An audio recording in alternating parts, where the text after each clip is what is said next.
Jó, capítulo 42, versículo 7. Vamos ler, diz assim: Tendo o Senhor falado essas palavras a Jó, o Senhor disse também a Elifaz o temanita: A minha ira se acendeu contra ti e contra os teus dois amigos, porque não disseste de mim o que era reto, como o meu servo Jó.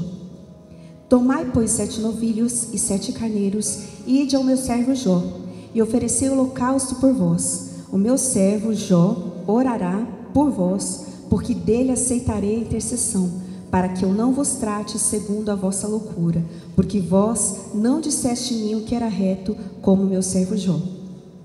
Então foram Elifaz, o temanita, e Bildade, o suíta, e Zofar, o namatita, e fizeram como o Senhor lhes ordenara, e o Senhor aceitou a oração de Jó. Coloca a sua Bíblia mais um momentinho no seu assento, feche os seus olhos. Senhor, nesta noite, Pai, nós estamos aqui para ouvir a Tua palavra, que é lâmpada para os nossos pés e que é luz para o nosso caminho, Deus. Nesta noite, Pai, que eu diminua, que o Senhor cresça e que Teu Espírito Santo se revele aos corações, ó Pai. Que cada um aqui, Senhor, seja como a terra boa, Senhor, que recebe a boa semente, que é a Tua palavra, e dê muitos e muitos frutos para o Teu reino. Eu repreendo, Senhor, todo o mal, todo o levante do inimigo, toda seta maligna contra as nossas vidas, contra esse culto, em nome de Jesus. Nesta noite que o Senhor receba toda a honra, toda a glória, todo o louvor e toda a adoração. É o que nós te pedimos e agradecemos no nome de Jesus. Toda a igreja diga amém? Amém. Amém. Pode se sentar aí no seu lugar. Amém? Glória a Deus. Quem está feliz aí dá um aleluia. Então fala mais uma vez para quem está do seu lado: que bom que você veio. Você veio para comer? Hã? Né? Te peguei. Para comer a palavra de Deus, né?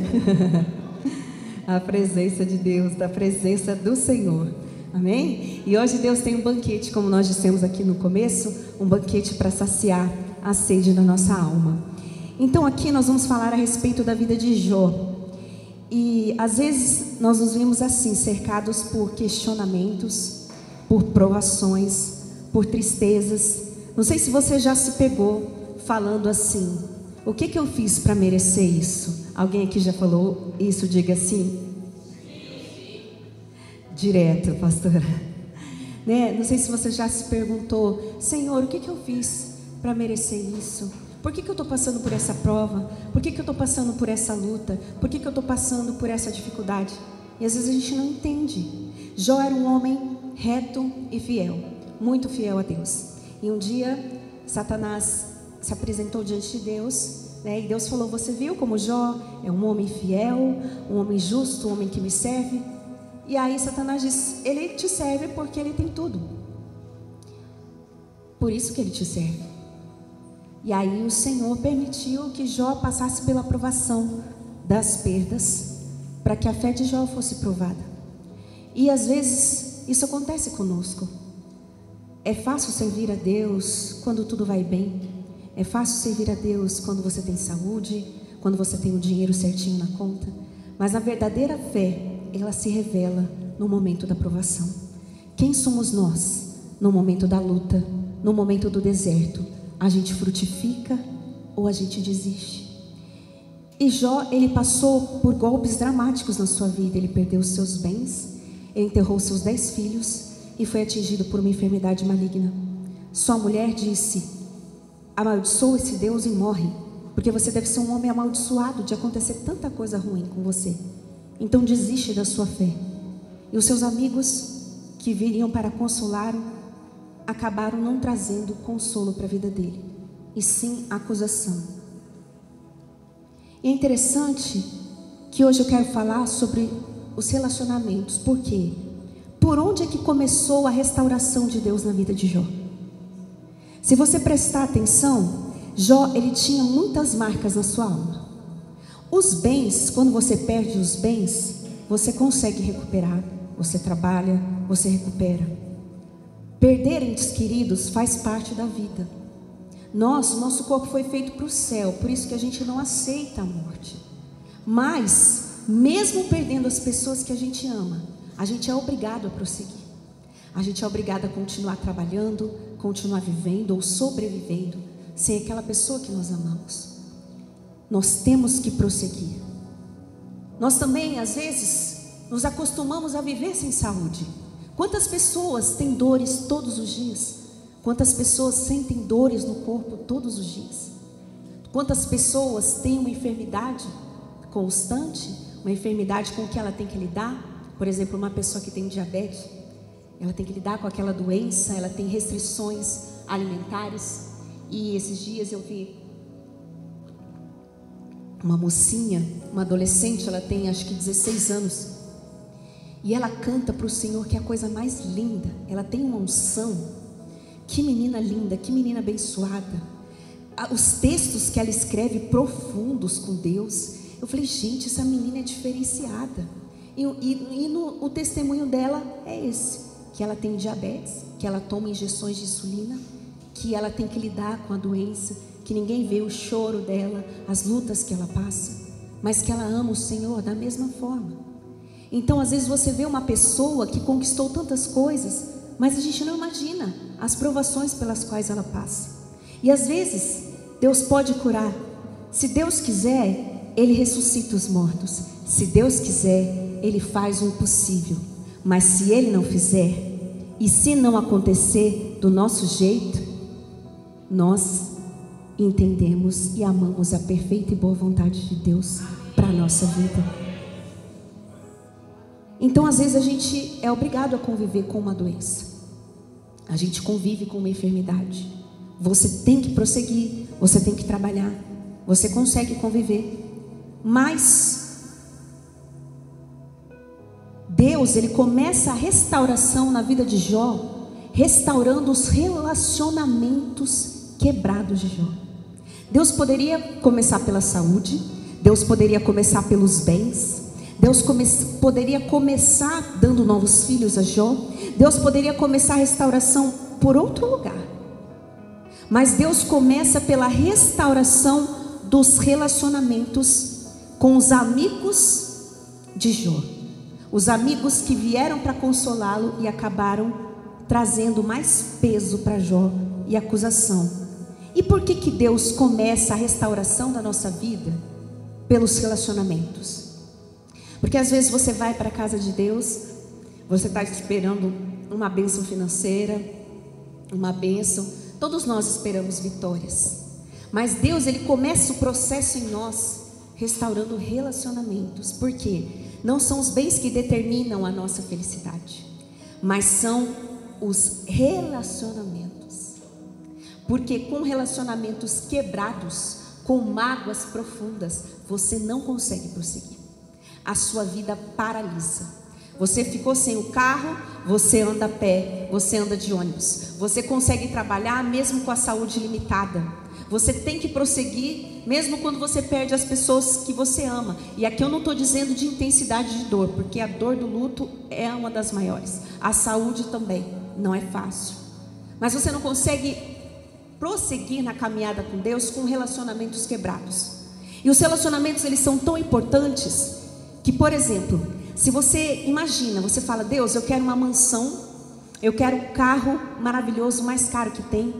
O Senhor vai te dar o maior carro, o Senhor vai te dar uma conta bancária cheia, o Senhor vai te dar tudo. Só que aí você vai morar numa ilha deserta que não tem ninguém. E aí você vai desfilar o seu carro, você vai ter tudo, mesa farta, só que você não vai ter ninguém para dividir. Tem sentido? Tem sentido ter tudo e não ter as pessoas, e não ter com quem dividir, e não ter a quem amar? Tem sentido você ter uma mansão, você ter um dinheiro? Alguns devem ter assistido o Titanic, quando o barco está afundando, e um dos homens fala, eu pago um lugar no navio. E o homem diz, você não vê que está todo mundo morrendo? Seu dinheiro não vai adiantar nada. Aqui a gente tem que se salvar. Então Deus começa pelos relacionamentos. E a Bíblia mostra que os amigos de Jó, eles se importavam com ele.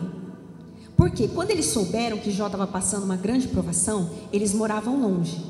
E eram 4. E eles saíram das suas terras, saíram das suas casas e viajaram para ver Jó.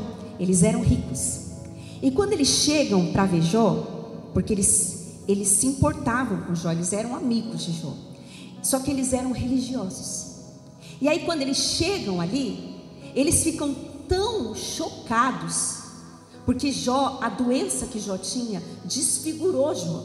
Jó ficou irreconhecível. Eu não sei se já aconteceu com um amigo seu, alguém que você gosta muito, de sofrer um acidente e ficar numa cama em estado vegetativo, ou passar por uma situação que você olhar para o seu amigo definhando e você tem vontade de chorar. E às vezes quando a gente vai fazer visita em hospital, você não pode chegar lá e chorar diante da pessoa. E às vezes você vê um irmão da igreja, uma pessoa passando por uma doença, muito magra, muito debilitada, definhando, dá vontade de chorar. Quando os amigos de Jó chegaram, eles ficaram horrorizados. E a Bíblia diz que eles sentaram, eles rasgaram as suas vestes num sinal de tristeza. E diz que eles choraram muito alto. O choro deles era de soluçar, de tanto desespero, a hora que eles viram o estado de Jó. E eles viram que era muito pior do que eles tinham pensado. A dor de Jó era tamanha, de estar sem os seus filhos, de estar sem os seus bens e de estar sem a saúde, que eles sentaram com Jó e por 7 dias eles ficaram em silêncio, porque eles não tinham palavras, eles não tinham o que dizer. E às vezes você vê uma pessoa passando por uma prova, você não sabe nem como você vai consolar aquela pessoa, você não sabe nem o que dizer para ela. O que eu vou dizer nesse momento? Seja forte. Então eles ficaram 7 dias ali com Jó, sofrendo em silêncio. E aí eles choraram 7 dias. E é interessante que eles não deram dinheiro para Jó. Eles eram ricos. A Bíblia não diz que eles deram dinheiro, que eles ajudaram Jó a sair daquela situação. Porque passados 7 dias, Jó começa a desabafar. Jó começa a falar da sua dor. Então, os amigos, e o pior de tudo é que os amigos de Jó, eles estavam errados a respeito do que estava acontecendo. A mulher de Jó estava errada sobre o que estava acontecendo. E Jó também não tinha entendimento do que estava acontecendo. Ninguém ali tinha um entendimento, a clareza de Deus. E às vezes você procura um consolo, e aí está todo mundo equivocado. Estava todo mundo equivocado, ninguém estava entendendo nada. E aí a Bíblia diz que Jó, ele rompe o silêncio, e a partir do capítulo 3, Jó começa a falar, e ele tem uma avalanche de sentimentos. Ele estava tão angustiado a ponto de amaldiçoar o dia do seu nascimento. E não sei se você já falou isso: por que eu nasci? Eu não devia ter nascido, eu não devia ter existido, eu não devia existir. E Jó, ele começou a questionar a Deus a respeito da sua vida. E aí quando Jó, ele começa a desabafar a dor, porque a dor era muito grande, era melhor que os amigos dele ficassem em silêncio. Só que eles não ficaram em silêncio. Eles começaram a falar. E foi aí nesse ponto que eles falharam, porque ao invés deles escutarem a dor de Jó, eles começaram a repreender Jó de forma cruel. E às vezes você vai estar passando por uma luta. Claro que tem coisas que são consequências das nossas escolhas erradas. Mas às vezes você vê a pessoa com dor, você vê a pessoa sofrendo também. Está passando porque mereceu. Apanhou porque mereceu. Perdeu porque mereceu. E aí eles começam, porque Jó estava questionando, e como eles eram religiosos, eles estavam falando: Deus é perfeito, você que está errado. E aí eles não têm uma palavra de consolo para Jó. E aí Deus começa a restaurar a vida de Jó através do relacionamento com esses amigos. Foram 4 amigos que falaram. No decorrer do livro de Jó você vai ver. Só que 3 foram muito cruéis. Depois a gente vai falar do último, o 4º amigo. Mas 3 em especial foram muito cruéis com Jó. Muito cruéis. E quando Deus, ele começa a restaurar e a provação na vida de Jó começa a terminar, Deus começa através dos relacionamentos. Por quê? Porque enquanto você ora por quem te fere, Deus te cura. Ele derrama uma cura sobre a sua vida. E orar é tirar de quem não te ama o poder de continuar te ferindo. Então quando você ora, por essa pessoa, você está tirando dela o poder de continuar ferindo a sua vida. Veja que Jó perdeu tudo. E a restituição na vida de Jó começa pela restauração dos relacionamentos quebrados. Jó orou pelos amigos que o feriram profundamente. Perdoar fala de perda, deixar ir aquele sentimento ruim que está matando a sua alma. Jó sentiu a dor de ser injustiçado, rejeitado, dilacerado por palavras pesadas. Jó, ele ficava tentando se justificar para os amigos. Mas quando Jó sai do campo da justificação e entra para o campo da oração, do arrependimento, da rendição a Deus, Deus começa a sará-lo. Deus mudou a sorte de Jó enquanto ele orava por esses amigos e restituiu em dobro tudo que ele havia perdido. O perdão, a restauração dos relacionamentos precedem a restituição de Deus na nossa vida. O próprio Deus repreende os amigos de Jó. Ei, vocês estão falando sobre o meu servo e eu não gostei do que vocês estão falando. O próprio Deus justificou Jó. Em outras palavras, te acusaram,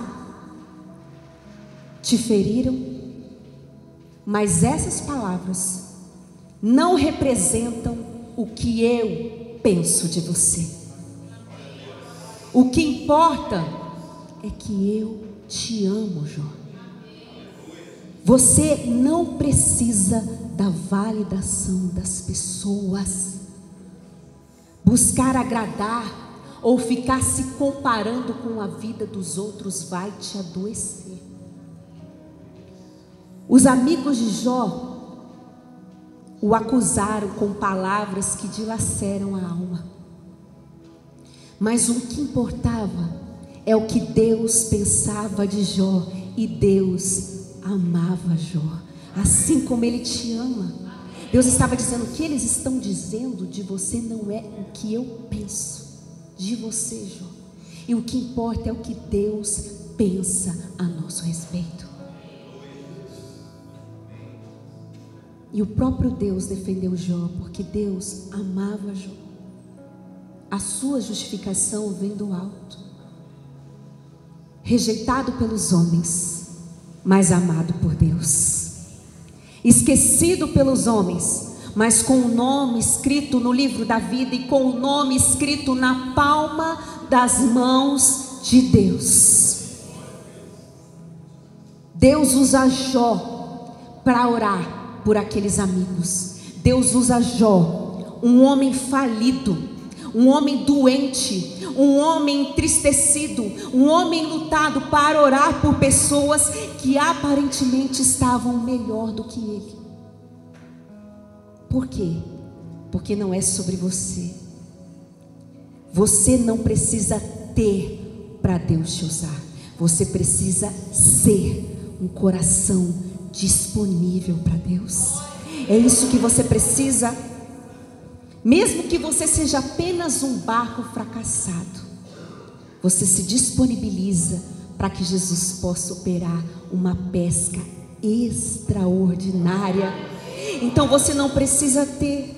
Saia do campo da validação das pessoas, da justificação para as pessoas, e entre no campo da oração, e você vai ver sua vida mudar. E você vai ver sua vida ser transformada. Imagine, Jó perdeu seus bens, seus filhos, seus amigos. Peraí, não eram os amigos que tinham que orar por Jó? A lógica é essa. Eles que tinham que orar. Como que eu estou doente vou orar por você? Como que eu, que estou falida, vou orar por você pela sua prosperidade? Não. E Deus manda Jó Deus fala: é Ele que tem que orar por vocês, porque eu não vou receber a oração de vocês, porque não é sobre você, não é sobre o que você tem, mas sobre quem você é diante de Deus, sobre quem você é. Deus usa Abraão, que tinha uma mulher estéril dentro de casa, para orar por um lugar onde todas as mulheres eram estéreis. E quando ele orou, todas as mulheres passaram a conceber. Porque não é sobre Abraão, não é Abraão que faz milagre, é Deus.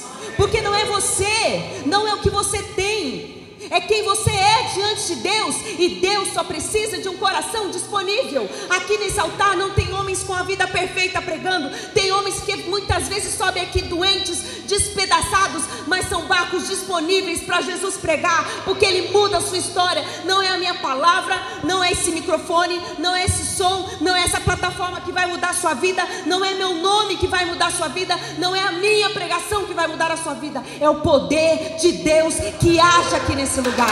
Amém?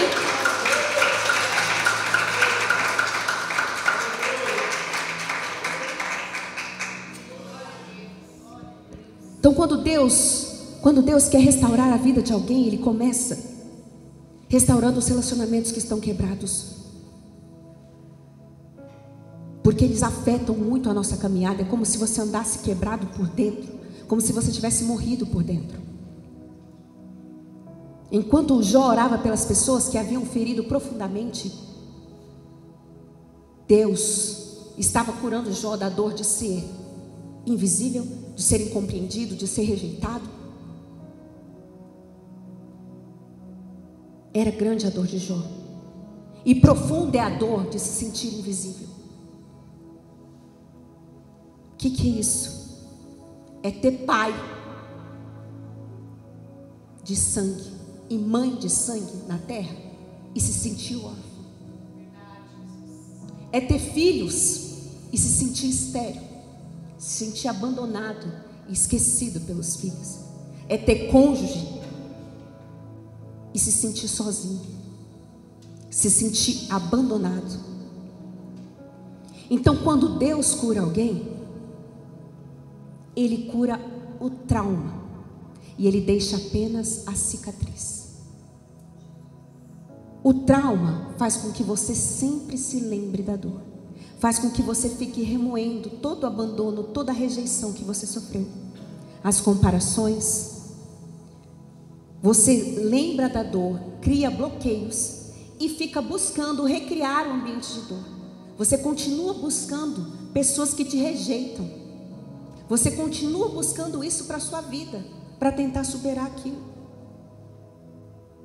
Já a cicatriz não. A cicatriz, ela gera testemunho. E as feridas que foram feitas na sua vida são usadas para curar outras pessoas.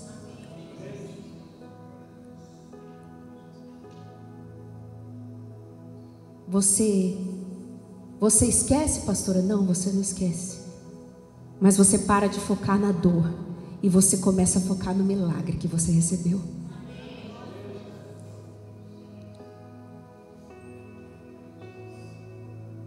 E esse milagre, ele começa a ser gerado quando nós oramos, quando nós perdoamos, quando nós deixamos ir.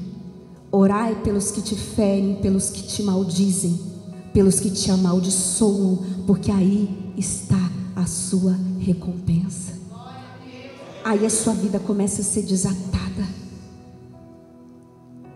Jó, ele foi tão ferido emocionalmente, ele foi tão ferido, mas ele encontrou a cura na sua vida,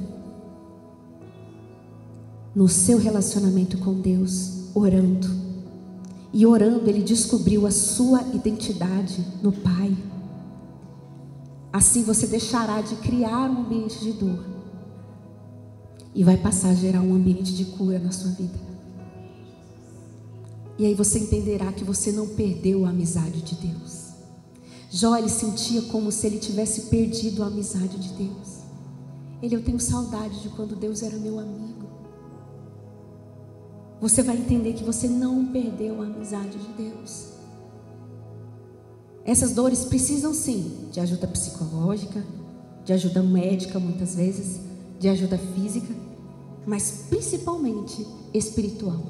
Porque Deus, Ele é o único que arranca pela raiz aquilo que te aprisionou e te faz livre para viver cada promessa. Amém? Então essas dores, elas geram testemunhos.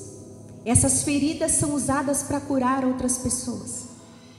Ele transforma em canções, Ele transforma em livros, Ele transforma em postagens, Ele transforma a sua dor expressada de alguma forma para abençoar a vida de outras pessoas.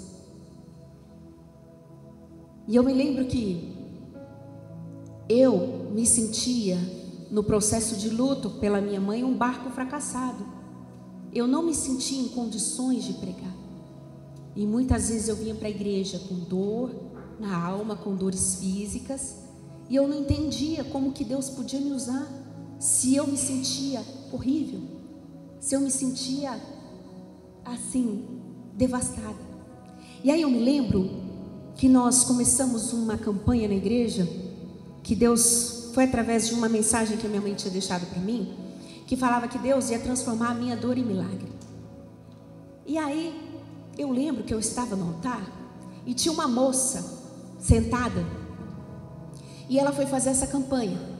E essa moça, ela sonhava em ser mãe, só que ela já tinha passado dos 40 anos, e para quem passou dos 40 anos é mais difícil gerar filhos. E ela já tinha passado dos 40 anos, e ela não conseguia engravidar naturalmente. Então ela começou uma saga pelo sonho dela, e ela queria juntar dinheiro para ela tentar fazer uma inseminação artificial, porque ela queria muito, ela era muito feliz no casamento, mas ela queria ter filhos. Só que ela era estéril, e ela precisava da inseminação para ela engravidar, segundo a medicina. E aí eu lembro que eu estava sentada, estava ali no altar no cantinho, e Deus deu louvores muito poderosos de cura nas nossas vidas. E eu estava ali como aquela moça, eu estava ali me sentindo estéril como ela, mas eu estava ali pregando, eu estava ali frutificando. Porque às vezes você vai vivenciar dores e problemas difíceis, mas você precisa sobreviver. E como que você vai sobreviver esse momento? Adorando, orando e deixando ser instrumento nas mãos de Deus. Eu disse para uma amiga, tem uma pessoa que eu gosto muito, ela está passando um vale terrível. Eu disse para ela assim: olha, meu coração dói pelo vale que você está passando, mas eu nunca vi você tão frutífera no reino de Deus. Eu nunca tinha visto você dar tanto fruto para Deus como você está dando agora. Você está deixando um legado, você está marcando aqui o reino de Deus na terra. E aí eu me senti estéril como aquela moça. E aí Deus falou para mim: vai lá e diga para ela que ela vai ser mãe. E aí eu comecei a questionar Deus. Eu falei: Senhor, é coisa da minha cabeça, como que eu vou falar para ela que ela vai ser mãe? Deus falando: fala que ela vai ser mãe, eu vou fazer um milagre no ventre dela. Aí, mas por que Deus estava me falando isso? Porque eu me sentia como ela. O luto parece que te esteriliza. E tem situações que passam na sua vida que te esterilizam. Algumas pessoas lidam muito tranquilamente com a enfermidade, outras se esterilizam. Tem pessoas que lidam com problemas em casa com tranquilidade, outras se esterilizam. E eu me senti estéril, e Deus falava comigo assim: assim como ela é estéril e ela vai conceber, você também vai gerar milagres. Essa dor vai cessar na sua vida. Aí eu falei: Senhor, então se o Senhor está falando comigo, eu quero que o Senhor confirme na sua palavra. Aí eu estava no altar, eu abri a Bíblia, e a Bíblia saiu direto num texto que estava escrito assim: sou eu quem faz da estéril alegre mãe de filhos. Aí eu comecei a tremer, eu peguei a Bíblia, eu fui para o altar e eu chamei a moça. Eu falei: vem aqui na frente. eu quero ler uma palavra para você, que Deus mandou eu te entregar. Deus está falando que você vai deixar de ser estéril e alegre mãe de filhos, no plural. E aí eu lembro que ela se derramou diante de Deus, eu entreguei a palavra e eu sentia a mesma coisa que ela, estéril em outra área, porque eu estava imersa numa dor do luto.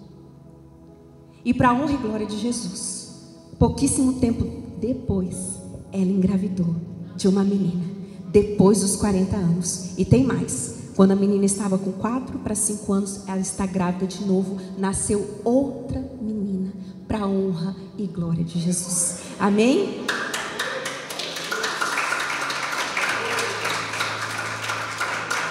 Nasceu outra menina. E aí toda vez que eu olho para as filhas dela, eu me lembro, a estéril, alegre mãe de filhos, no plural. Engravidar com 40, 42, 44 anos não é comum. É uma gravidez de risco. E as meninas são perfeitas, porque Deus, Ele faz a obra completa. Mas como é que você está passando pela esterilidade? No altar, frutificando, orando. E assim como Deus tirou a esterilidade daquela mulher, Deus também começou a tirar a esterilidade do meu coração, a sensação de dor que eu sentia. Os amigos de Jó, eles perderam a oportunidade de exercitar a misericórdia.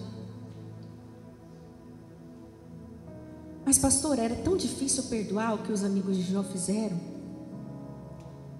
Jó 16:20, Jó diz assim: os meus amigos zombam de mim, os meus olhos se desfazem em lágrimas diante de Deus. Se você ler o livro de Jó, você vai ver que alguns livros foram escritos pelos amigos de Jó, falando sobre ele. Só para você ter uma ideia do que os amigos disseram, o primeiro ele faz, resumidamente, no capítulo 4, tem as falas de Elifaz para Jó. Ele diz: Jó, você está colhendo o que você plantou. Porque para Elifaz, o sofrimento era algo comum apenas para o pecador. Justo não fica doente, justo não quebra o carro, justo não perde bens, justo passa em todos os concursos, justo nada em dinheiro, justo tem tudo, justo tem mansão. Mas se você está perecendo, é porque você mereceu. E aí você vai ver Paulo, que escreveu um best-seller. A raiz, a espinha dorsal do Evangelho foi escrita por Paulo, um livro que marcou gerações, um livro que foi escrito há mais de 2000 anos, um livro que está aí se perpetuando nos corações, custou o sangue, a vida de Paulo. Paulo chorou, Paulo passou fome, Paulo apanhou, Paulo passou por escassez, mas ele cumpriu o propósito de levar o Evangelho. E hoje você está aqui sentado confortavelmente no ar-condicionado, ouvindo uma palavra, sem correr risco de ser jogado numa arena de leões, porque você é um cristão. Hoje você está aqui usufruindo de bênçãos desta palavra, porque pessoas deram sua vida por essa causa, por essa causa. E aí eu posso dizer: Paulo, você sofreu porque você mereceu. E você olha a história dos homens da Bíblia. Eliseu, os seus últimos dias estava cego, e Deus estava usando Eliseu para fazer milagre. Então eles tinham uma visão equivocada do que é Deus. Eles acham que se Deus é na sua vida, você não tinha que estar passando por prova. E aqui estava acontecendo com Jó. A rejeição, o abandono afetivo, causa marcas profundas. Então ele estava sendo injusto com Jó. Ele estava sendo pesado com Jó, dizendo: você está colhendo aquilo que você plantou. E tem pessoas que na hora de vir consolar a gente, fala assim, tá vendo? Mereceu. Não se compadece da dor, esquece da misericórdia. Esqueceu da misericórdia. Jó estava se sentindo rejeitado pelo seu amigo. Então, o abandono afetivo, ele causa marcas profundas. Talvez a sua mãe não desejou seu nascimento, mas não importa se ela não desejou, porque Deus, ele te quis. Deus, ele te quis. Você não foi culpado pelo seu pai ter te abandonado. Você não foi culpado pela sua mãe ter te abandonado. Você não é culpado pelos abusos que você sofreu na infância. Quantas pessoas sofreram abusos? Você não foi culpado. Não foi porque você mereceu. Seu pai não deixou de te amar porque você não merecia. Você não é culpado. Nós precisamos transformar a nossa dor em propósito. E mesmo que, se a sua mãe não te quis, Deus te quis, Ele te formou desde o ventre, Ele te teceu, quando você era ainda informe. No ventre da sua mãe, Deus desenhou você, Deus projetou você. Então, se você está nessa terra, é porque você tem um propósito para cumprir no Senhor. Então, não limite a sua existência ao que pensam, falam ou da forma como as pessoas te tratam. Você é um sonho de Deus plantado aqui na terra. Amém? Jesus, o mais perfeito entre os homens, foi rejeitado. Na hora de escolherem, disseram: solta Barrabás e crucifica Jesus. Se Jesus fosse depender da validação das pessoas, ele tinha descido da cruz. Mas ele sabia que ele era filho do Pai e ele tinha um propósito para cumprir na terra. Jesus não limitou o seu propósito ao que disseram, ao apoio que ele não teve. Ele sabia quem ele era em Deus, ele sabia o que ele tinha que cumprir em Deus. E é isso que tem que ficar gravado no nosso coração. Moisés, ele foi abandonado pela sua mãe, porque ele teve que ser abandonado. A mãe de Moisés foi obrigada a abandonar Moisés no cestinho, porque ele poderia morrer. Imagina a dor da mãe de Moisés. Imagina a dor de Moisés depois descobrindo que ele não tinha sido criado pela sua mãe. Mas ele precisou passar por isso.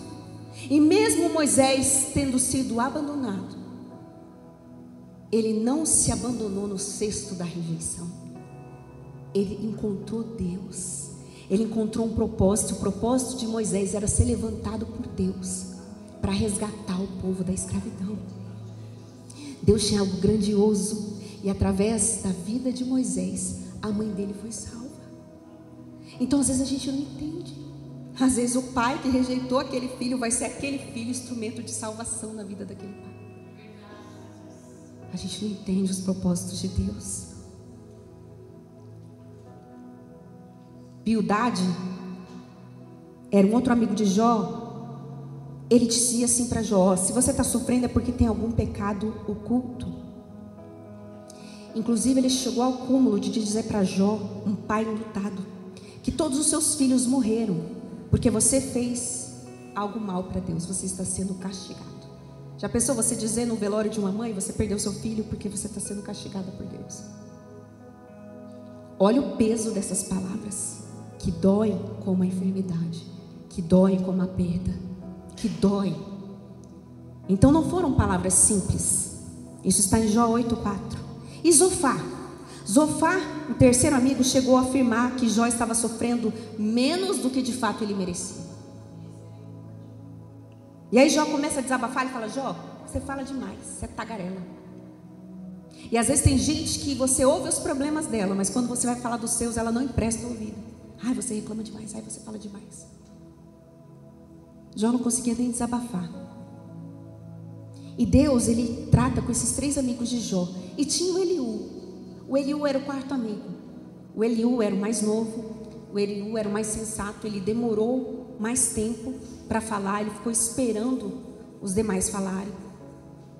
O discurso de Eliú não foi perfeito. Ele também foi pesado com Jó. Mas foi o discurso mais sábio, porque através desse discurso que Jó começou a chegar na revelação do que Deus tinha para ele. Eliú, ele não esqueceu da misericórdia, e ele apresenta a Jó um grande amigo, que é o Deus misericordioso. Então Jó se lembrou, no livro de Jó capítulo 29:4, ele se lembrou de Deus. Ele falou: que saudade quando Deus era meu amigo, quando a amizade de Deus estava sobre a minha tenda. Eu quero que você entenda que essa prova que você está passando não significa que você perdeu a amizade de Deus. Pelo contrário, Deus continua te amando. E Ele tem um propósito lindo para realizar na sua vida. Jó, ele sentiu saudade do vigor, da vida que ele tinha. Então, Deus mudou a sorte de Jó quando ele orou pelos seus amigos, culminando na sua restauração.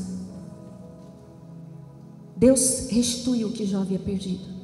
E a esposa? Deus restituiu um dobro? Então o que Deus fez, pastora? Deus deu 2 esposas para Jó? Deus deu uma nova esposa para Jó? Não. Deus restaurou o relacionamento com a mesma esposa. A esposa de Jó, com tudo que ele passou, ela perdeu a fé. Ela era uma mulher abalada pelo luto dos filhos.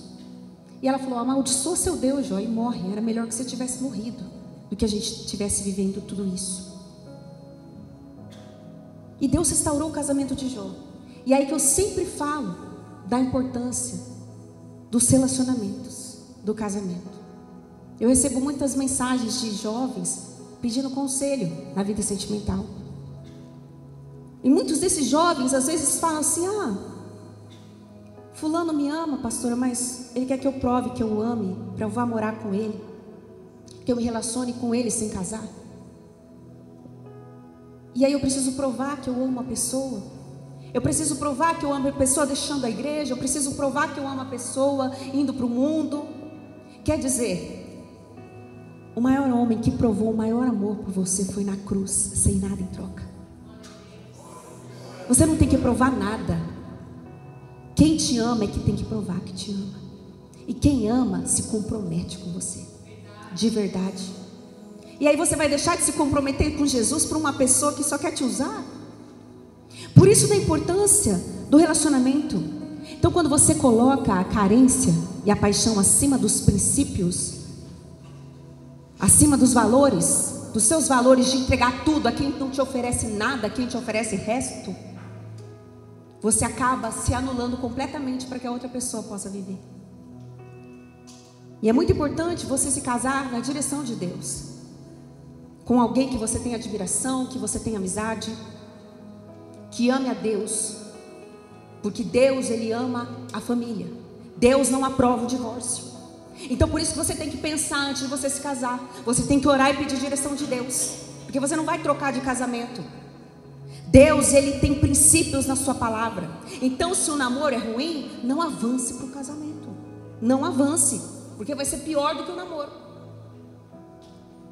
Às vezes você não abandona um namoro horrível porque você tem medo de não ter um lugar seguro para voltar. Mas Deus, Ele sempre vai ser o seu lugar seguro. Ele sempre vai te amparar, sempre. Olha a importância, quando você se casa, quando você se relaciona intimamente com uma pessoa, você se torna uma só carne com ela. Espiritualmente vocês são um só diante de Deus. Então você sofre junto. O que afeta um, afeta o outro.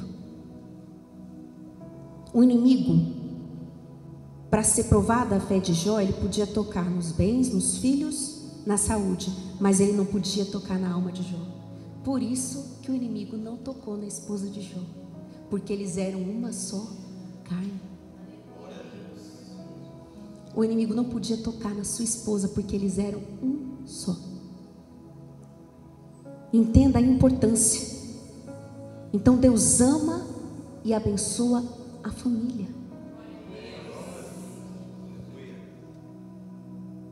A mulher de Jó, diante da prova, ela se afastou de Deus porque ela estava abalada pelo luto. Deus não quer que você se separe do seu cônjuge porque ele fraquejou na fé. Deus não quer que você deixe o seu cônjuge porque ele adoeceu por causa de uma perda. Deus tem a restituição completa, ainda que o divórcio esteja assinado.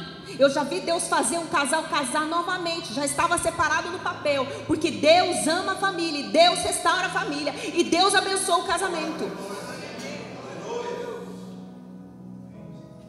Então Deus restaura o relacionamento de Jó com a sua esposa. Ele não dá outra esposa, ele não dá 2 esposas, ele não restaura em dobro. Ele restaura o relacionamento de Jó com a mesma mulher, e com ela ele tem outros 10 filhos.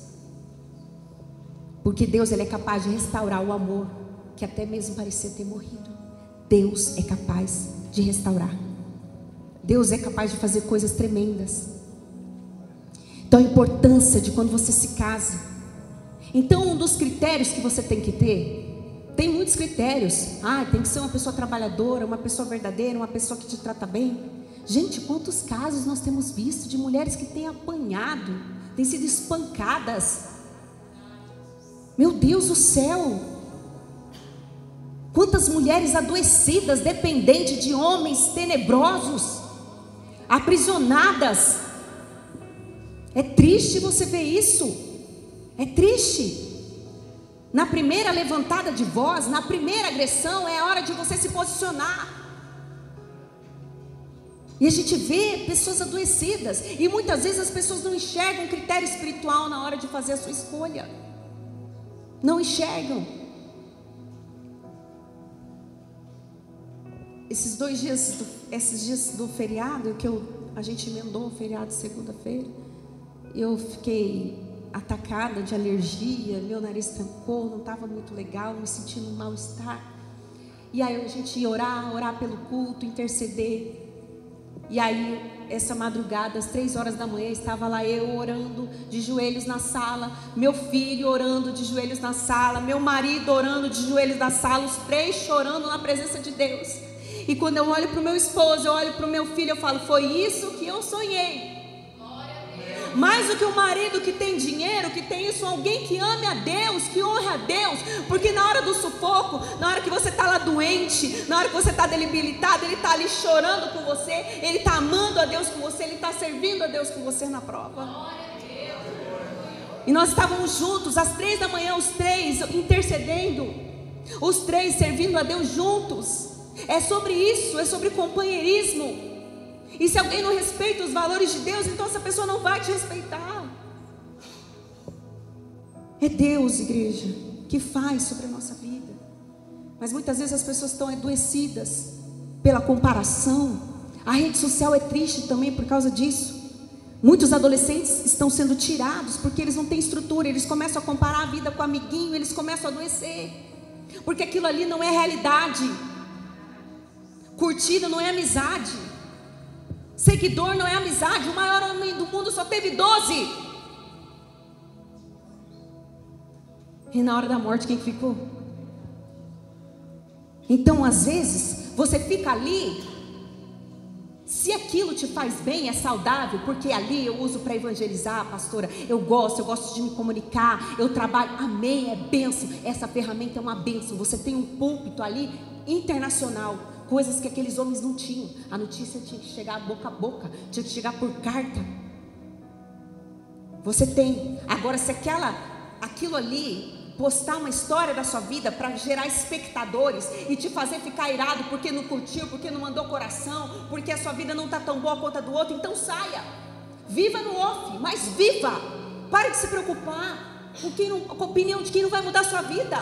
Porque a maioria está ali, sinto te dizer, como espectador da sua vida. São espectadores. Então depende do que você quer mostrar.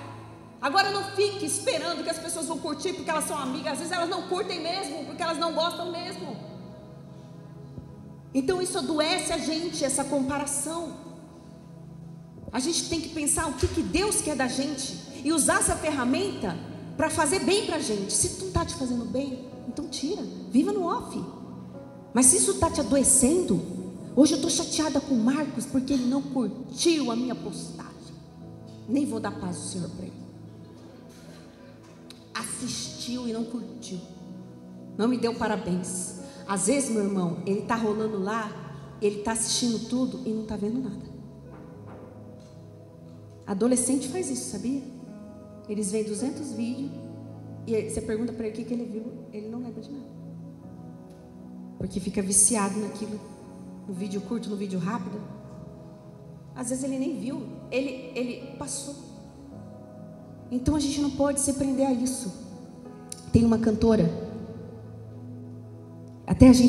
hoje a gente canta muito uma música na igreja que fala assim: nas horas escuras da minha vida, Jesus está lá. Quando ninguém tem tempo para mim, só alguém que eu conheço, Jesus. Ele fala assim, na hora da dor, Ele está com você, é Ele.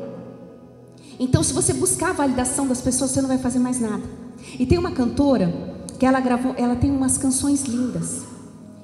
E ela contou o testemunho dela, que quando ela foi apresentar as canções dela para uma gravadora, a gravadora disse assim para ela: ó, a sua música é até bonita, mas você não vende, você não é comercial, porque você não é bonita, você não é beleza padrão, você é feia, você tem cara de pobre, você não vende.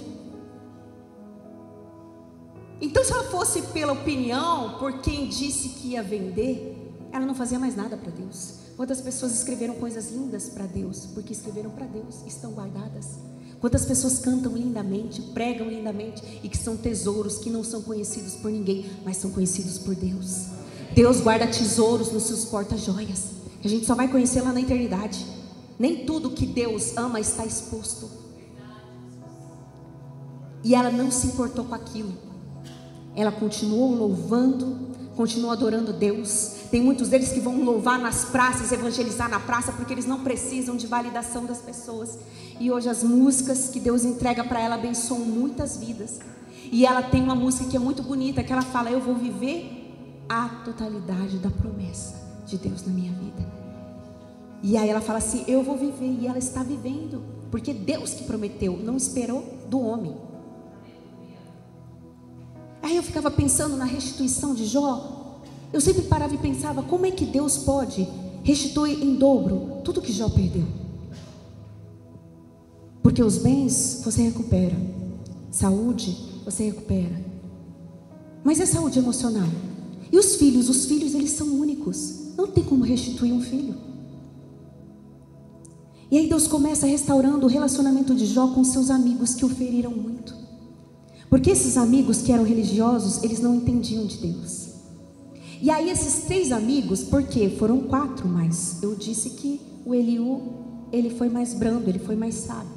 Deus se irou com 3, porque eles usaram o nome de Deus para ferir Jó. Eles falaram: Deus que está te ferindo, Deus que está fazendo isso, você merece. Deus falou: epa, estão falando no meu nome, não é o que eu penso. E aí quando eles vão orar, Deus não aceita a oração. E Deus fala para eles: vocês vão lá e vão pedir para Jó orar por vocês, porque vocês foram injustos, vocês não falaram o que é reto sobre o meu servo. Olha como Deus que te justifica. Deus se revela na oração do religioso e diz: eu não vou aceitar, pega aí 7 carneiros, vai oferecer uma oferta, e aí se Jó orar por vocês, quando Jó orar por vocês, só aí que eu vou aceitar a oração. Olha que coisa forte. Um homem tão debilitado que ia ter que orar por aquelas pessoas. E imagina Jó receber eles e ter que orar por eles, depois de tudo que ele ouviu. Então eu ficava pensando, como que Jó podia ser restaurado? Então Deus começa restaurando os relacionamentos de Jó com os amigos que o machucaram muito. A restituição e a mudança da história de Jó começou com a restauração do relacionamento com esses amigos. Com a esposa que havia se afastado de Deus, ele teve mais 10 filhos. Os animais foram dobrados. 7.000 ovelhas passaram a ser 14.000. Os filhos eram 10. E aí, pastora, Deus deu 20 filhos para Jó? Não, ele teve outros 10 filhos. Por que Deus não deu 20 filhos para Jó? Porque os filhos, eles são para sempre. Os filhos, eles são únicos. Ainda que os 10 tenham morrido, eles estavam na eternidade com Deus. Deus deu para Jó mais 10 filhos e não 20 filhos, porque eles não estavam substituindo os 10 filhos que se foram, porque os filhos, eles são únicos. Deus dobrou os bens, camelos, jumentas, 14.000 ovelhas, e ele teve 7 meninos e 3 meninas, e a palavra de Deus diz que as filhas dele eram as mais belas de todo o Oriente. Então Jó, ele passou por muitas provações, muitas provações. Então quando você vê os textos lindos da Bíblia, Quando ele diz assim: bem sei que tudo pode, Senhor, e nenhum dos teus planos podem ser frustrados. E Jó, ele expressa toda a sua dor no seu livro, nos capítulos que ele escreveu, porque ele estava tentando entender o que estava acontecendo. E aí, nesse momento que ele passa por esse tempo de provação, a restauração começa quando esses amigos vão orar e Deus não aceita a oração deles e fazem com que eles venham até Jó pedir a oração de Jó. Aí Jó podia pensar: eu estou mal, eu não sou digno, não tenho condições de orar por eles. Ou Jó poderia pensar: eu não vou orar por homens que me maltrataram tanto, eu não vou perdoar o que eles falaram para mim. Mas eles se apresentam diante de Jó, e quando Jó começa a orar por eles, Jó faz uma oração sincera para Deus por eles. Deus começa a mudar a história de Jó ali, naquele perdão, naquela cura que estava sendo liberada, para que Jó não tivesse mais traumas e sim cicatrizes do que Deus fez. E aí eu comecei a entender um pouco da restauração de Deus na vida de Jó, através do nome das 3 filhas de Jó. A primeira se chama Gemima, que significa pomba, que representa o Espírito Santo, a beleza da renovação pelo Espírito Santo de Deus. É o Espírito Santo de Deus que te fortalece para vencer as provas. A Késia ou Cássia, que significa canela, que é a beleza da oração no meio da tribulação. A canela e o incenso, para eles exalarem o perfume, eles têm que passar por uma alta temperatura para se desprender aquele perfume. É a beleza da oração. Jó passou por aquela prova orando. Ele trocou a murmuração pela oração. Ele parou de tentar se justificar para os amigos, e quando ele começa a orar por aqueles amigos e ele não se preocupa com a validação deles, Deus começa a mudar a sorte de Jó. Deus começa a liberar o coração de Jó do trauma. Deus começa a liberar aqueles homens para o perdão. Deus começa a operar uma restauração ali, para que ele comece a restaurar toda a vida de Jó. Então é o perfume. E teve algo profético na minha vida, que no leito de morte da minha mãe, ela me entregou um perfume de presente. Ela falou: filha, eu quero te dar uma coisa. Ela falou: Carol, vai lá e abre o armário e dá esse perfume para Karen.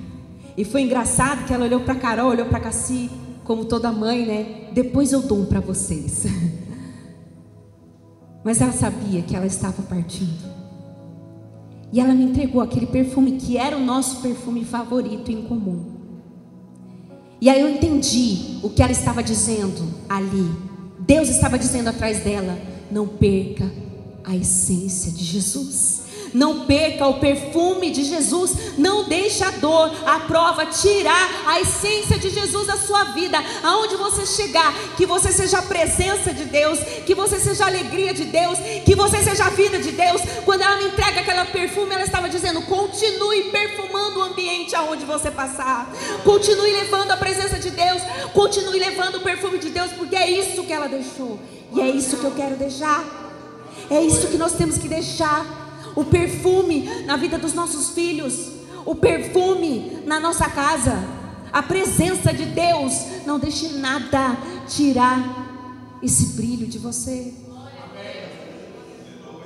E a Keren Apuk, a última filha, que significa Keren Apuk, é o nome de antimônio, que é uma substância que era usada como cosmético para o olho, como se fosse uma sombra. Significa a beleza da contemplação, como se você fosse embelezar a face de uma pessoa. As pessoas poderiam ver Deus na vida de Jó, porque quando Jó, ele passa por aquela provação, e quando ele ora pelos seus amigos, Deus restitui em dobro os bens que Jó havia perdido.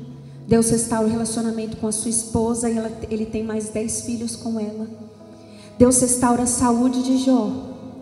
Deus restaura a vida de Jó por completo. Deus muda a história de Jó. Deus faz Jó perdoar os seus amigos, os seus parentes que haviam se afastado. Os seus amigos que haviam se afastado vieram de longe para comer com Jó, para ter comunhão com Jó. Você me pergunta, onde estavam eles? Eles não ajudaram Jó financeiramente? O que eles fizeram? Porque esses amigos, eles acreditavam que aquilo era um castigo de Deus, então eles não queriam interferir. E Deus permitiu que ele passasse por tudo isso. E às vezes vai ser só você e Deus mesmo. Porque Deus quer ver quem você é na solidão. Deus quer que você tenha sua dependência somente nele e não nas pessoas.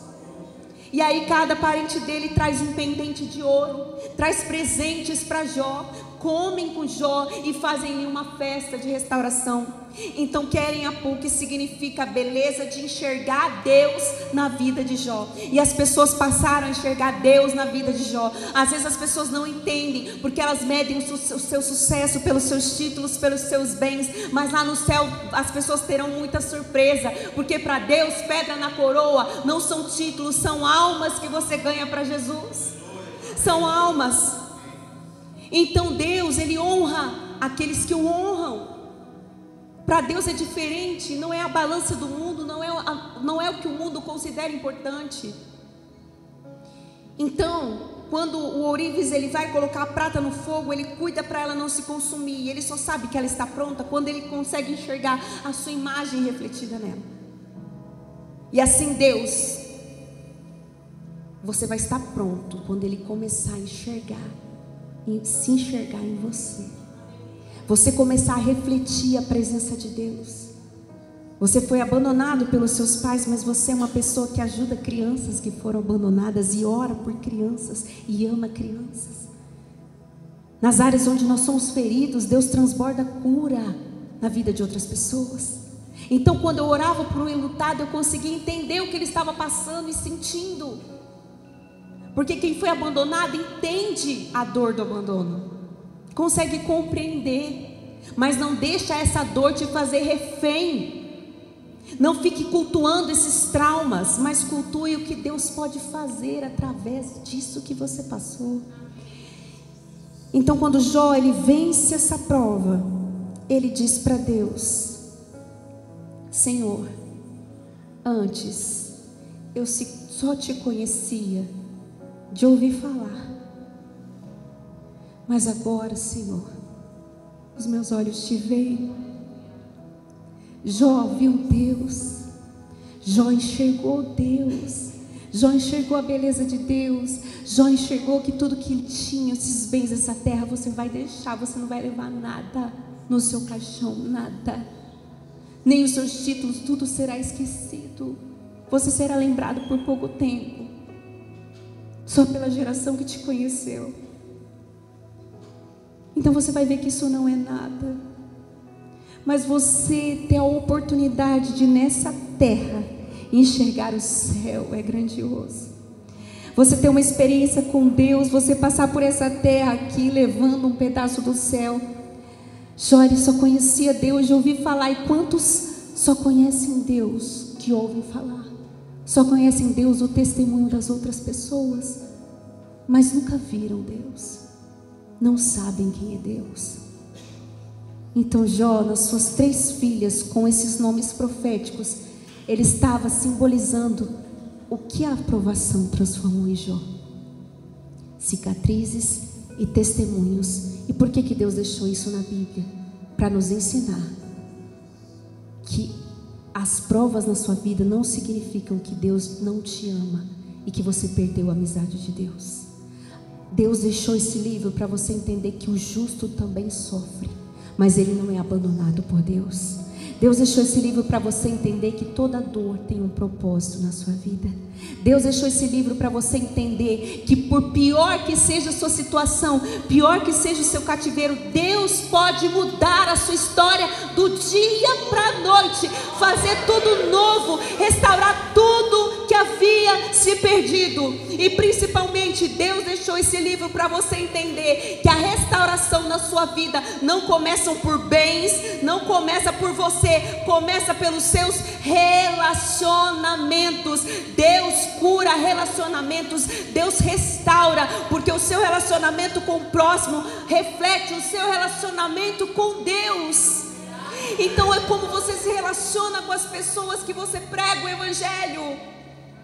Às vezes você não precisa escrever para todo mundo que você é crente, você precisa ser. As pessoas precisam ver Jesus nas suas atitudes. Elas olharem para você, você não disse nada, mas você é cristão, você não mente, você é diferente, você ajuda, você se compadece, você tem um brilho, você tem a graça de Deus na sua vida. É sobre isso. Por isso que Deus quer restaurar os nossos relacionamentos. E quando Ele começar a restaurar, você começa a perdoar o pai que te abandonou, a mãe que te abandonou, o filho que te abandonou. O filho nunca vai cumprir sua expectativa, porque ele é um ser independente. Você não renunciou por amor a ele, você fez uma escolha quando teve os seus filhos.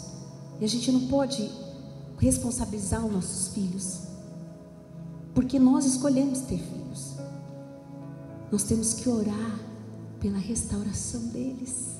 Jó, ele sempre orava pela sua casa. Então ore pela sua família, ore pela sua vida. E mais do que tudo hoje, saiba que Deus trouxe aqui para restaurar a sua vida, restaurar os seus relacionamentos. Então se o seu coração está cheio de traumas, de mágoas, é por aí que começa. É por aí. Às vezes a gente fala, começa, Deus, eu quero, abençoa meu carro, abençoa minha profissão, abençoa. Não é por aí que vai começar. É orando por aqueles que mais te feriram. É restaurando esse coração quebrado que fica morto por dentro, quando vive alimentando traumas. Quando esses traumas começarem a ser cicatrizes na sua vida e refletirem o perfume de Deus, aí os bens, a prosperidade, tudo vai ser consequência na sua vida. Então hoje Deus quer restaurar a sua vida. Se coloque em pé, você que pode. Hoje Deus quer ministrar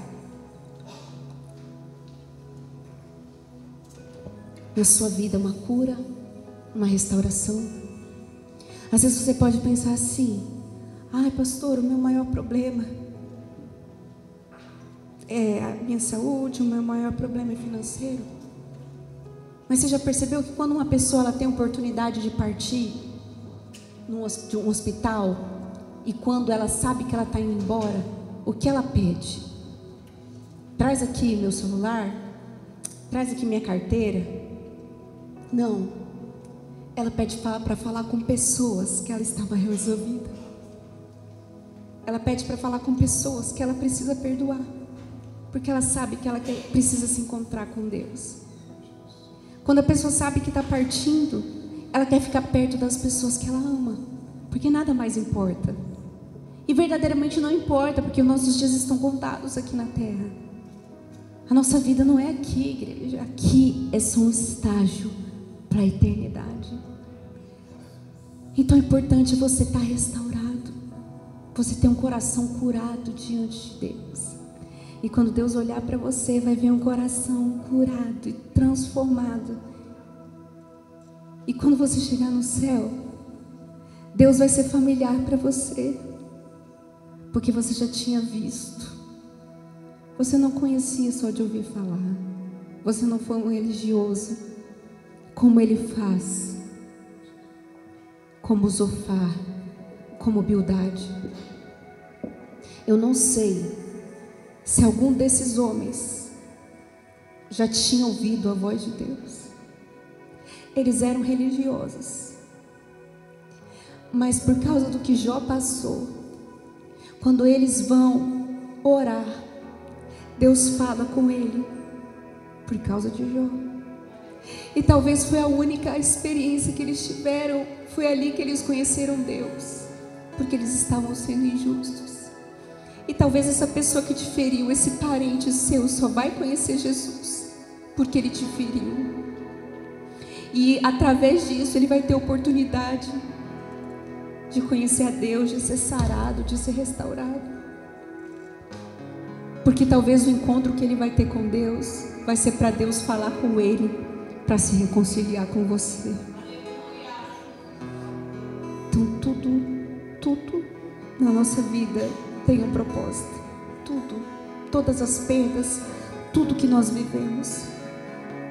Então Deus quer sarar hoje o seu interior nesta noite. Então coloca diante do altar toda rejeição. Que você coloque hoje no altar todo desprezo.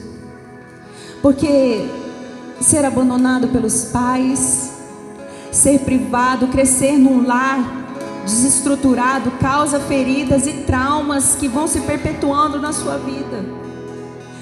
Mas quando você conhece Jesus, quando você conhece o amor que morreu na cruz por você, sendo pecador, um amor que te ensinou a ver a misericórdia. Então Jó começa a se render diante de Deus, Jó começa a se humilhar diante de Deus, Jó para de dar justificativas, Jó começa a entregar o seu coração totalmente a Deus, a ponto de dizer: eu sei que o meu Redentor vive e que em breve Ele se levantará em meu favor.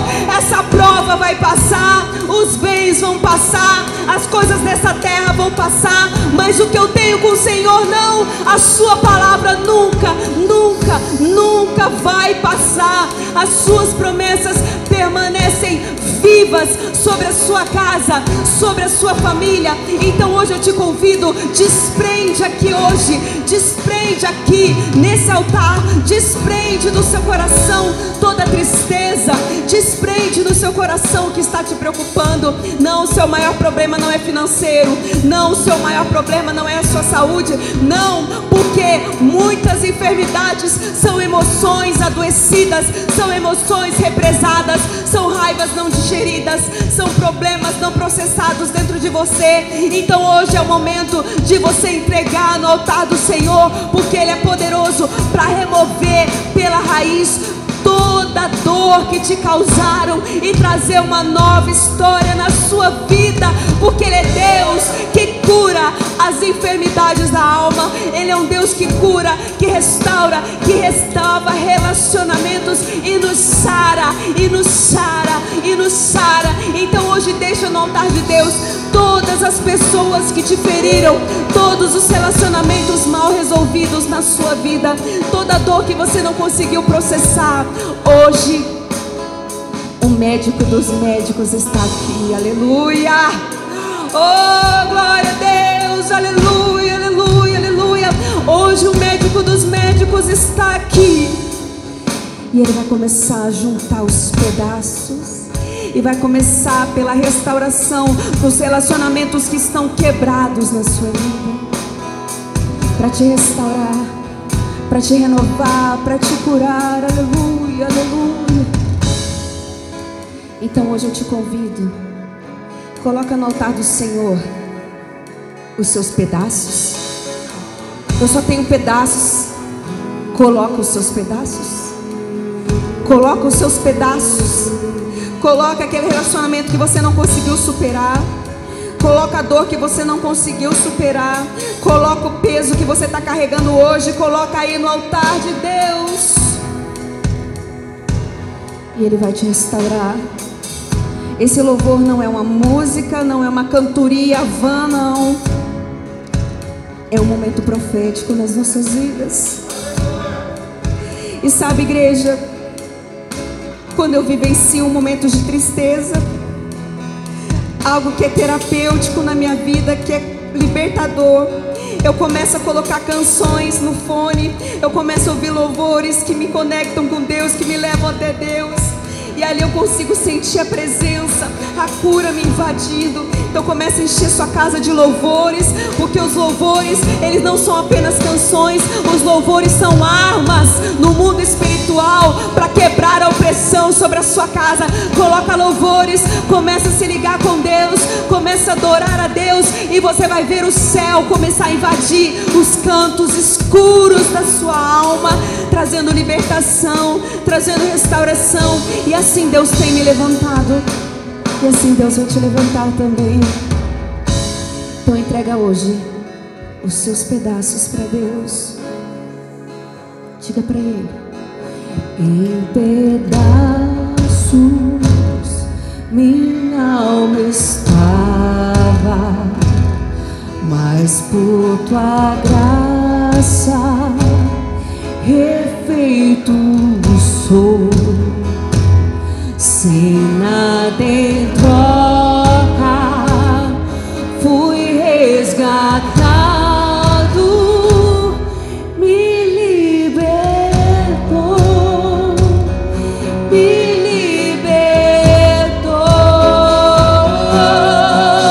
sublime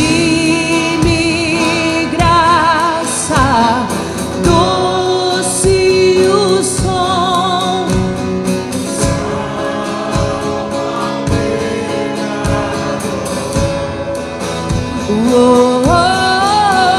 Fui cega agora,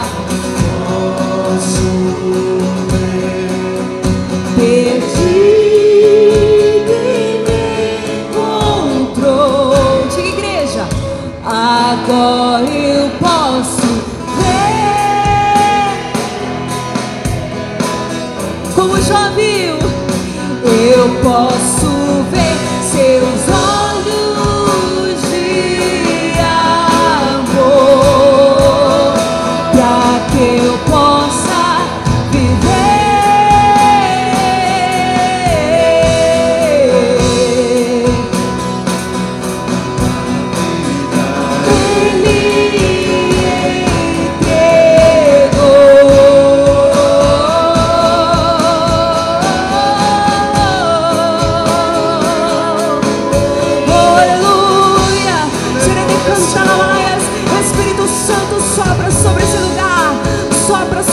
Ele Deus, e vai restaurando os relacionamentos que estão quebrados, os corações que estão partidos aqui nessa noite, os corações que estão despedaçados, ó Deus. Começa a juntar, Deus, começa a juntar, Deus. Oh, aleluia. Mesmo com falhas e com fraquezas, o teu tesouro em mim está. Minha vida entrego, serei teu vaso pro mundo ver o teu poder.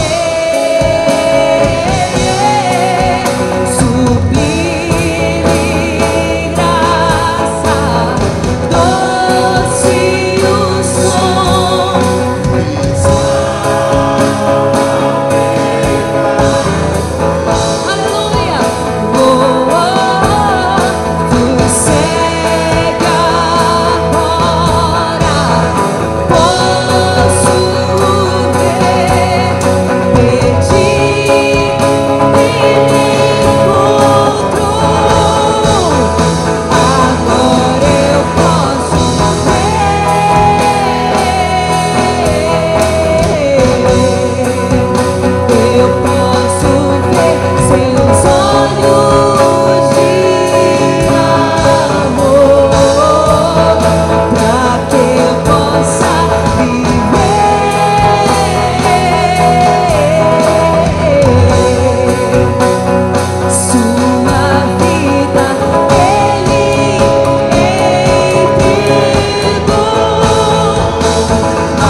pessoa que veio com você, se você veio sozinho, chega pertinho de alguém, amém?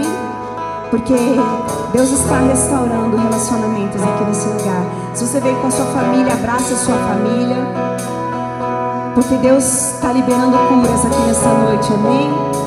Deus está liberando a restauração aqui nesse lugar. Você vai orar por essa pessoa que está do seu lado. Enquanto os instrumentos vão ficar tocando baixinho, Deus vai começar a liberar cura sobre esse lugar, amém?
Senhor.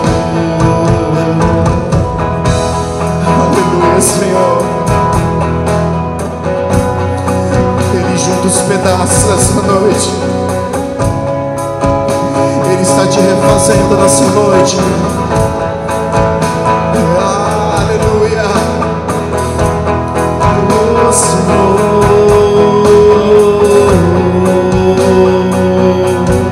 Espírito Santo de Deus. Vem, Espírito Santo de Deus. Oh, Ele está. Sabe, igreja, agora? Pode continuar aí, pastor André. Pode continuar. Vem aqui pertinho. Ajoelha aqui pertinho de mim. Pode continuar ajoelhado, só fica pertinho de mim. Sabe, igreja, vocês perceberam que no meio da música a corda do violão quebrou e desafinou. E acontece isso às vezes na nossa vida, no meio do caminho, no percurso, algumas coisas se perdem e se quebram. Nós ficamos um pouquinho de tempo sem o instrumento base. E em poucos minutos o pastor foi e pegou um outro instrumento e começou a tocar de uma forma diferente. E é isso que Deus faz na nossa vida. Quando algumas coisas se quebram, se perdem, a gente fica um momento sem, parece que estamos sozinhos, mas a igreja continua louvando, a igreja continua adorando. Daqui a pouco a provisão vem, daqui a pouco outro instrumento vem, daqui a pouco a glória de Deus vem, amém? Porque é assim que Deus faz, e isso é profético nessa igreja. Então, se assim como o pastor André está aqui nessa noite, agora você orou por quem está do seu lado, e toda vez que você vier um culto, não deixe de falar com Deus e não deixe de orar por quem está do seu lado, porque às vezes essa pessoa está sem frangalhos aí, precisando do seu abraço de irmão, precisando da sua oração, do seu apoio. Às vezes está com o Jó do seu lado. Seja igreja, seja igreja, não apenas vá à igreja, seja igreja. Então, se tem mais alguém aqui como o André, que tem um sentimento, um trauma que não te deixa prosseguir, alguma coisa que Deus trouxe à tona agora no seu coração, algum relacionamento que está te ferindo, seja com o filho, com o pai, seja o que for, você tem a liberdade de vir até o altar e ajoelhar e entregar diante de Deus. Você não vai entregar para mim, você não vai entregar para essa igreja, você vai entregar para o Senhor, para que Ele te cure nessa noite, amém? Então, se você precisa de uma cura interior hoje, você tem essa liberdade de chegar aqui no altar, porque nesse momento, nessa madrugada, era o que Deus me mostrava, que vai descer uma glória de cura aqui nesse lugar. Já está descendo aqui sobre esse lugar, e é essa a sua oportunidade, amém? Amém, igreja? Então fique à vontade. Se você quiser ficar no seu lugar, fique. Se você quiser vir até o altar, venha. Mas fique à vontade. E aí você vai entregar para Deus. Entrega aqui para Deus no altar. Entrega diante dele o que está te atormentando. Entrega diante dele o que está te aprisionando. Entrega diante dele agora. Oh, Senhor, Senhor. Oh, Senhor. Tem tantos relacionamentos quebrados aqui, tantos vasos quebrados aqui nessa noite, tantas pessoas, Senhor, que sofreram na sua infância abandono, abusos, rejeições. Oh Deus, Deus, o Senhor é aquele que cura. E hoje, como Jó, nós estamos aqui dizendo: eu sei que o Senhor vive, eu sei que o Senhor vive. Deus, que a tua igreja não esteja aqui hoje doente emocionalmente, que a sua igreja seja sarada nessa noite. Então deixa esse peso aí diante de Deus, deixa essa culpa diante de Deus, deixa esse questionamento diante de Deus, e começa a orar, Senhor.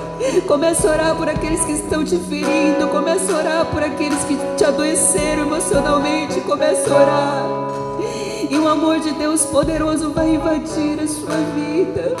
Se você não tiver palavra, só choro, chore, porque quando a dor ela não mata, quando Deus está presente, e a lágrima derramada no altar tem peso.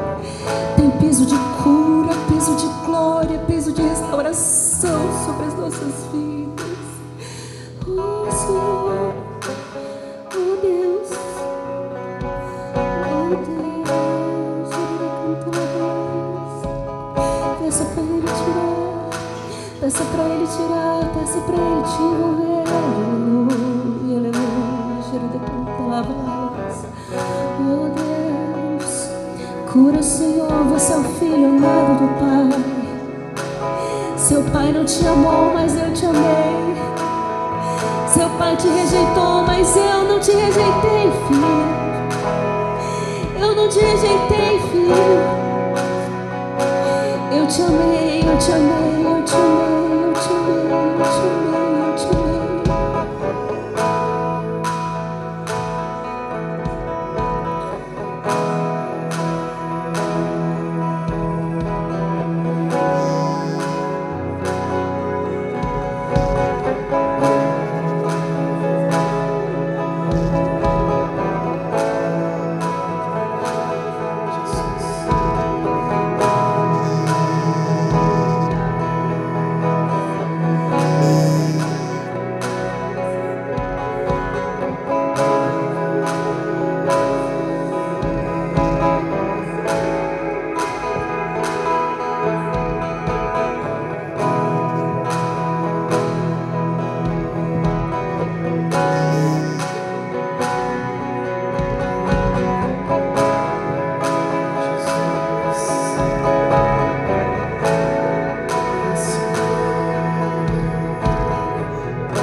Deus está curando.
eu posso